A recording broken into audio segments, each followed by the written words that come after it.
Dans la prochaine capsule, je vais compléter les notes de cours sur les proportions avec toi.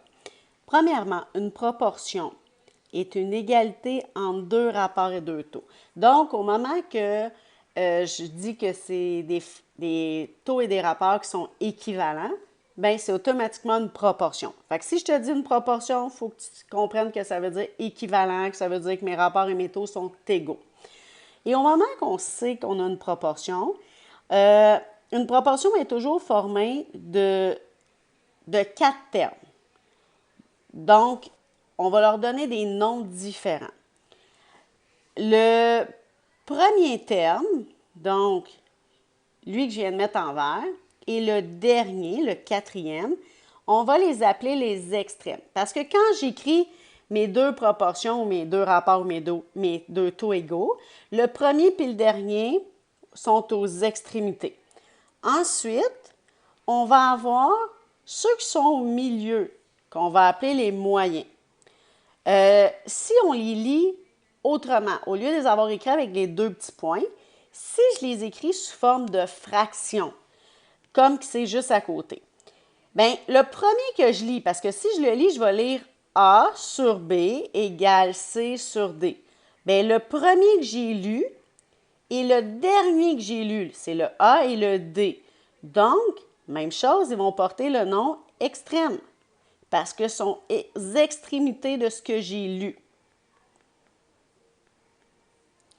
Et les deux qui sont au milieu, que j'ai lus entre les deux extrêmes, donc j'ai dit A sur B, le B est au milieu, le C et le D finissait.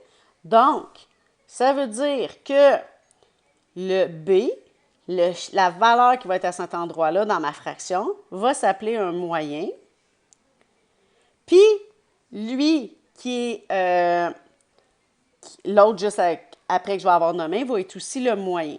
Fait que dans mes termes que je nomme, il y en a deux que c'est des extrêmes, puis il y en a deux que c'est des moyens. Quand je les lis au début et à la fin, c'est mes extrêmes. Quand je les lis au milieu, c'est mes moyens.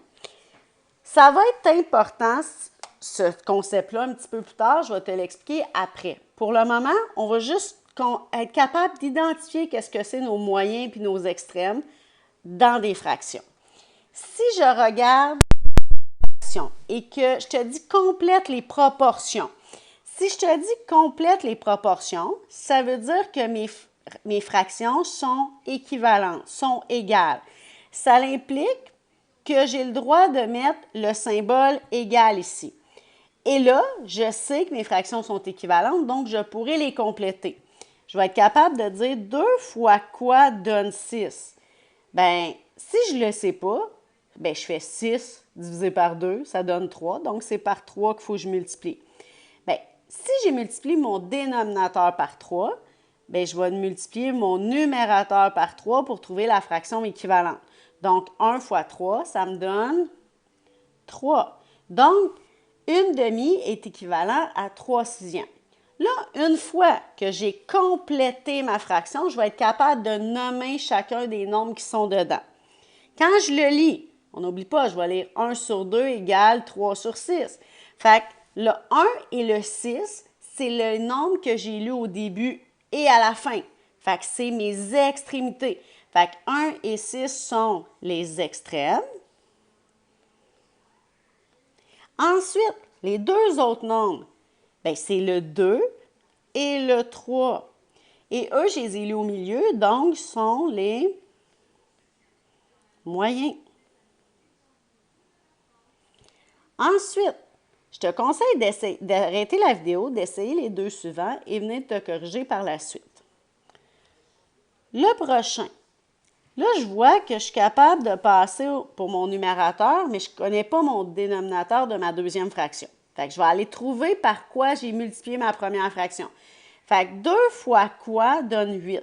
C'est 2 fois 4. Si jamais tu ne le sais pas, tu fais 8 divisé par 2, l'opération contraire de la multiplication. 8 divisé par 2, c'est 4, donc c'est par 4 que je dois multiplier mon 2 pour arriver à 8. Et si j'ai fait fois 4 au numérateur, je dois faire fois 4 au dénominateur. Et 7 fois 4, ça me fait 28. Donc, Mais ma fraction 2/7 est égale à ma fraction 8/28. Et là, si je veux nommer les termes à l'intérieur, le 7 et le 8, je les nomme quand? Je les nomme au milieu. Donc, 7 et 8 sont les moyens.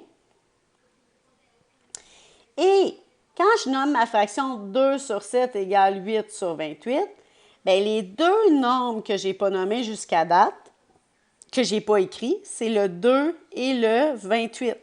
Et eux, je les ai nommés quand?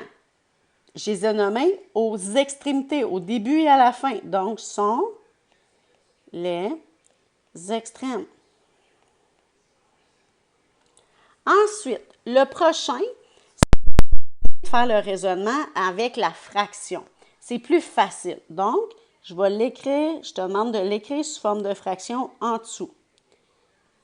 Donc, ton inconnu, c'est le nombre qui est au numérateur de la deuxième fraction. Fait que si je regarde, bien, je suis capable de trouver par quoi je multiplie mon dénominateur. 2 fois quoi? Je multiplie 6 par quoi pour arriver à 12? Je le multiplie par 2. Fait que si j'ai multiplié par 2 le dénominateur, je vais multiplier par 2 mon numérateur. Donc, 2 fois 2, ça me donne 4.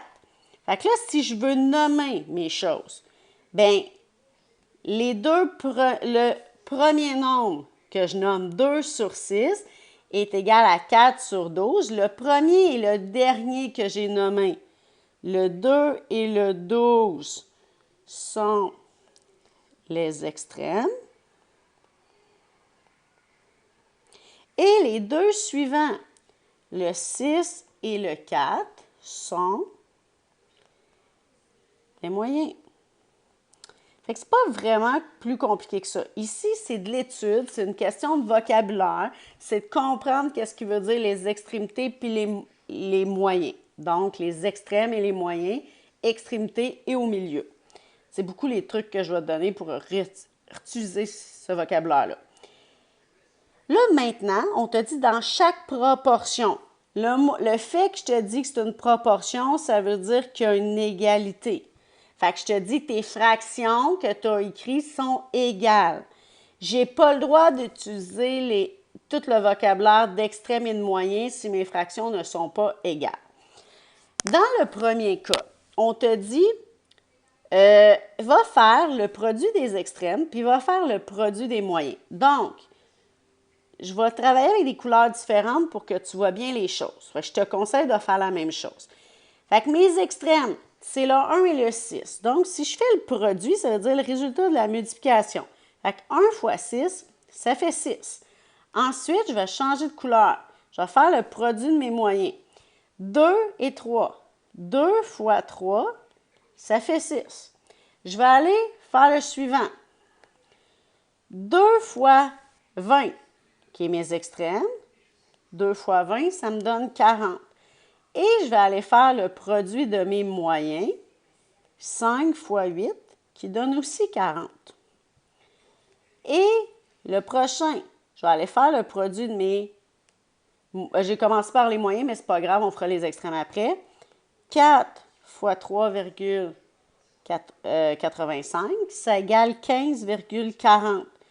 Et si je fais mes extrêmes, le produit des extrêmes, 1 fois 15,40, bien, ça donne 15,40. Là, quand on fait ça, on sait qu'on était dans des cas de proportion. Bien là, quand on est dans une proportion, quand mes fractions sont équivalentes, à chaque fois que je fais le produit des extrêmes puis le produit des moyens, le résultat est égal. Ça donne la même chose. Fait que ça, c'est une autre méthode pour vérifier. Tu sais, je te demandais, est-ce que les fractions sont équivalentes? Est-ce que c'est des proportions? Bien, si tu fais le produit des extrêmes puis le produit des moyens, puis ça donne égal, ça veut dire que c'est une proportion. Si ça ne donne pas égal, ça veut dire que ce n'est pas une proportion. Fait que c'est une autre stratégie de valider. Fait qu'on va pouvoir conclure, dans une proportion, le produit des extrêmes est toujours égal au produit des moyens. Et on va le souligner. Ça, il faut que tu connaisses cette phrase-là, c'est important. Fait que là, on va faire un petit exemple là, dans le bas de la page. Donc, par exemple, si je te demande « Est-ce que c'est une proportion? » Puis là, je te dis une demi.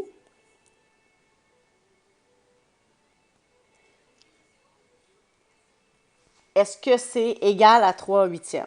Donc, là, pour le moment, là, je ne sais pas si c'est égal. Là, je veux valider si ça, c'est bon. Là. Est-ce qu'une demi est une proportion? Est-ce qu'une demi, est-ce que c'est égal à 3 huitièmes? Fait que là, j'ai deux stratégies. Je pourrais trouver dénominateur. J'en ai trois maintenant stratégies. Je pourrais trouver le dénominateur commun. Je pourrais trouver faire la division, le nombre décimaux, comme on a vu dans les comparaisons autrement. Mais j'ai une nouvelle stratégie. Je pourrais dire, bien, je fais le produit des extrêmes. Donc, 1 fois 8, ça donne 8. Puis, 2 fois 3, ça donne 6.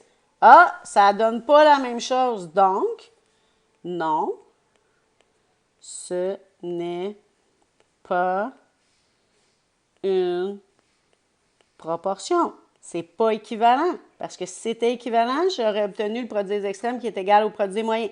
Donc, ce n'est pas équivalent. Je ne peux pas dire que c'est égal. Fait que ça, c'est une autre stratégie. Mais cette stratégie-là, le produit des extrêmes égale le produit des moyens, je peux juste l'utiliser si je veux savoir si c'est équivalent, si c'est égal. Je ne pourrais pas l'utiliser pour savoir quelle fraction est plus grande ou plus petite que l'autre. Je peux juste l'utiliser pour savoir si c'est égal.